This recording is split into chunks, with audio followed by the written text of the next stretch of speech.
আপনারা কি জানেন পাক অকুপাইড কাশ্মীর ভারতের অংশ হতে চাইছে? এখন পাক অকুপাইড কাশ্মীরের প্রত্যেকটা অলিতে গলিতে এবং প্রত্যেকটা জায়গাতে পিওকেবাসীদের আন্দোলন দেখা যাচ্ছে। তাদের দাবি হয় তাদেরকে ভারতের সাথে সংযুক্ত করা হোক, অথবা তাদেরকে স্বাধীন রাষ্ট্র বানিয়ে দেওয়া হোক, অথবা পাকিস্তান সরকার তাদের যেন সমস্ত দাবি মেনে নেয়। তো আজ এই আন্দোলন এত ব্যাপকতর আকারে সেখানে দেখা দিয়েছে যে সেখানে বিভিন্ন জায়গায় বিভিন্ন পোস্টার দেখা দিয়েছে, যেমন আমাদেরকে ভারতের সাথে সংযুক্ত করা হোক বা আমাদেরকে স্বাধীন করে দেওয়া হোক, এরকম বহু পোস্টার এখন পিওকের বাড়ির দেওয়ালে দেওয়ালে ঝুলছে। ঠিক এমনই একটি পরিস্থিতি সৃষ্টি হয়েছিল 1971 সালের মার্চ মাসে পূর্ব পাকিস্তানে। তখন বাংলাদেশ ভাগ হয়নি। বাংলাদেশের লোকেদের ওপর এরকমভাবে অত্যাচার, গণহত্যা, শ্লীলতাহানি ইত্যাদি বিভিন্ন কর্মকাণ্ডের মাধ্যমে বাংলাদেশের মানুষদেরকে খুব অত্যাচারের মধ্য দিয়ে অতিবাহিত করতে হয়েছিল।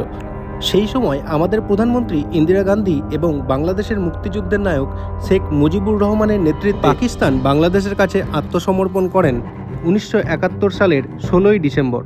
ঠিক এমনই একটি পরিস্থিতি সৃষ্টি হয়েছে আজ পিওকের মধ্যে। পাকিস্তান থেকে বাংলাদেশ ভাগ হয়েছিল বলেই আজ বাংলাদেশ এত শান্তিতে রয়েছে এবং পাকিস্তানের থেকে বহু গুণ ভালো উন্নত দেশে পরিণত হয়েছে। তো পিওকেতে এই যে জনগণের একটা আন্দোলন, এই আন্দোলনের কারণ হিসেবে দুই দিক দিয়ে বিশ্লেষণ করা যায়। একটা হচ্ছে পিওকে অধিবাসীদের ওপর পাকিস্তান সরকারের অন্যায় অবিচার, এবং দ্বিতীয়ত ভারতে যে কাশ্মীর রয়েছে সেই অংশে ব্যাপক পরিমাণে উন্নয়ন। এই দুটি কারণকে আমরা একটু যদি খোলসা করে বলি তাহলে কয়েকটা বিষয়কে বর্ণনা করতেই হয়। যেমন যে পাকিস্তান সরকার তাদের ওপর কী অবিচার করেছে সেটা প্রথমে বলি। প্রথমত হচ্ছে সেখানে দ্রব্যমূল্য প্রচুর পরিমাণে বৃদ্ধি পেয়েছে। দ্বিতীয়ত তাদের সরকার সেখানে গমের জন্য যে সাবসিডি দিত সেটা বর্তমানে তুলে নিয়েছে। তৃতীয়ত আমরা যেটাকে আজাদ কাশ্মীর বলি, সেখানেই পাকিস্তানের ম্যাক্সিমাম ইলেকট্রিসিটি তৈরি হয় এবং সেটা পাকিস্তানের বিভিন্ন অংশে সাপ্লাই করা হয়। অথচ সেই ইলেকট্রিসিটি যখন তারা ব্যবহার করে তাদের ওপর কিন্তু প্রচুর পরিমাণে ট্যাক্স বসানো হয়। Shehbaz Sharif cancel the subsidy on electricity. Without even discussing with the WAPDA, there are 52 items on which the United Nations has directed Pakistan to give Pakistani occupied Jammu Kashmir a subsidy. এছাড়াও এই যে দীর্ঘদিন ধরে আন্দোলন চলছে, এই আন্দোলনকারীদের দমন করার জন্য পাকিস্তান সরকার রূঢ়ভাবে এবং খুব ক্রূরভাবে তাদের ওপর অত্যাচার করছে।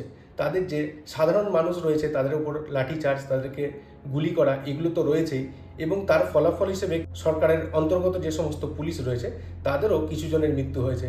তো তাদের এই যে আন্দোলন এবং যে পাল্টা আক্রমণ, এই সমস্তর জন্য সেখানে এখন বর্তমানে বিশেষ করে একটা বিশৃঙ্খলা সৃষ্টি হয়েছে, যার ফলাফল হিসেবে আজ তারা চাইছে স্বাধীন দেশ হতে অথবা ভারতের সাথে যুক্ত হতে। আর দ্বিতীয় দিকটা যদি আমরা বিশ্লেষণ করি, সেক্ষেত্রে আমরা বলতে পারি যে বর্তমানে ভারতে যে কাশ্মীর রয়েছে সেই কাশ্মীরে ব্যাপক পরিমাণে উন্নয়ন হচ্ছে।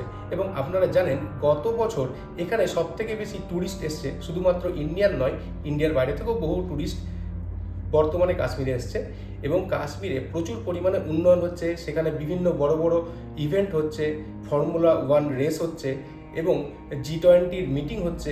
এই সমস্ত জিনিসগুলো ওরা যখন দেখছে যে আমরা একই জায়গাতে রয়েছি, একই কেবল মূল ভূখণ্ড, শুধু এদিক আর ওদিক, ওই দিককার মানুষ সুযোগ সুবিধা পাচ্ছে, কম টাকায় খাবার পাচ্ছে, সেখানকার লোকজন ইনকাম করছে, আর আমরা সমস্ত কিছু থেকে বঞ্চিত হচ্ছি, এই জিনিসটা কল্পনা করে তারাও কিন্তু চাইছে ভারতের সাথে সংযুক্ত হতে। এছাড়াও পিওকের কিছু অংশ রয়েছে যেটাকে আজাদ কাশ্মীর বলা হয়। সেই আজাদ কাশ্মীরে তাদের নিজস্ব প্রধানমন্ত্রী, নিজস্ব রাষ্ট্রপতি আছে, তাদেরকে আজাদ বলা হয়, কিন্তু তারা বাস্তবে কিন্তু আজাদ নয়। তারা পাকিস্তান সরকারের অধীনস্থ একটা আজাদ কাশ্মীর বলে তাদেরকে নামকরণ দেওয়া হয়েছে, কিন্তু তাদেরকে আজাদ করে দেওয়া হয়নি। তো তাদের যে রাষ্ট্রপতি, প্রধানমন্ত্রী রয়েছে তাদের কোনো ক্ষমতাই নেই, যা পাকিস্তান সরকার মনে করে সেটাই তারা করে। তো এটাও তাদের একটা ক্ষোভ যে আমাদেরকে আজাদ বলা সত্ত্বেও আমরা কেন আজাদ নয়। আজাদ কাশ্মীর এবং গিলগিট বাল্টিস্তান এই দুটো জায়গায় চাইছে যে আমরা কাশ্মীরের সাথে, মানে আমাদের যে ভারতের কাশ্মীর রয়েছে তার সাথে সংযুক্ত হতে, যাতে করে তারা ভারতের কাশ্মীরের লোকজন যেমন সুযোগ সুবিধা পাচ্ছে তারাও যাতে পায়। ভারতের কাশ্মীরে যেমন অজস্র রোডস হয়েছে, অনেক রেল ব্রিজ হয়েছে, তারপর অনেক হসপিটালস রয়েছে, এডুকেশনাল ইনস্টিটিউট প্রচুর পরিমাণে রয়েছে, যেগুলো ওইদিকে অর্থাৎ পিওকের অংশে খুব কম পরিমাণে রয়েছে বা নেই বললেই চলে। তো এই সমস্ত যে বৈপরীত্য দুটো কাশ্মীরের মধ্যে দেখা যায়, সেই বৈপরীত্য দূর করতে তারা চাইছে ভারতের কাশ্মীরের সাথে সংযুক্ত হতে, অর্থাৎ ভারতের সাথে সংযুক্ত হতে। এই জন্য এখানকার লোকজন কিন্তু ভারতের প্রধানমন্ত্রী এবং ভারতের যে সমস্ত সরকার পক্ষ রয়েছে তাদেরকে বারবার অনুরোধ করেছে যাতে তারা এই অংশটাকে অর্থাৎ পিওকে অংশটাকে ভারতের অধীনে নিয়ে নেয়। এটাই হচ্ছে এখন সঠিক সময় যেটা ভারত সরকার নিতে পারবে। এই মুহূর্তে ভারত যেহেতু জনগণ পাকিস্তানের বিরোধী রয়েছে এবং ভারতের সাথে সংযুক্ত হতে চাইছে, ভারত সরকার চাইলে এই সময় পিওকে অনায়াসে অধিগ্রহণ করতে সক্ষম হবে। हम अपील करते हैं हिंदुस्तानी गवर्नमेंट से कि खुदारा नरेंद्र मोदी आओ और इस जुल्म से यहाँ निजात दिलाओ लोगों को। जहाँ तुम्हारे रकबे, तुम्हारे विरासत में रकबे मिले हुए, ये लोगों को आके बदमाशी करते हैं।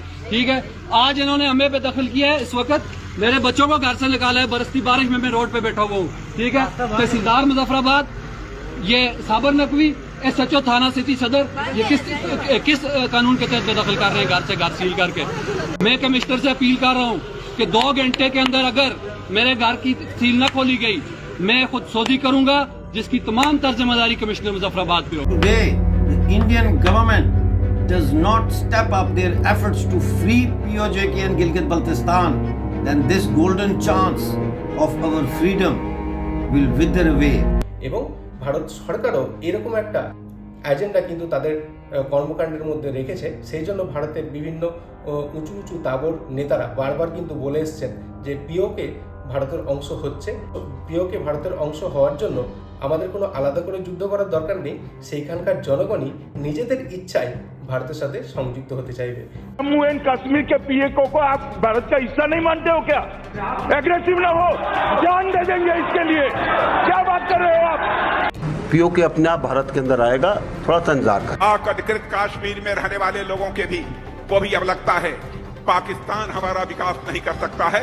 विकास यदि कोई कर सकता है तो भारत ही कर सकता है, प्रधानमंत्री मोदी ही कर सकते हैं।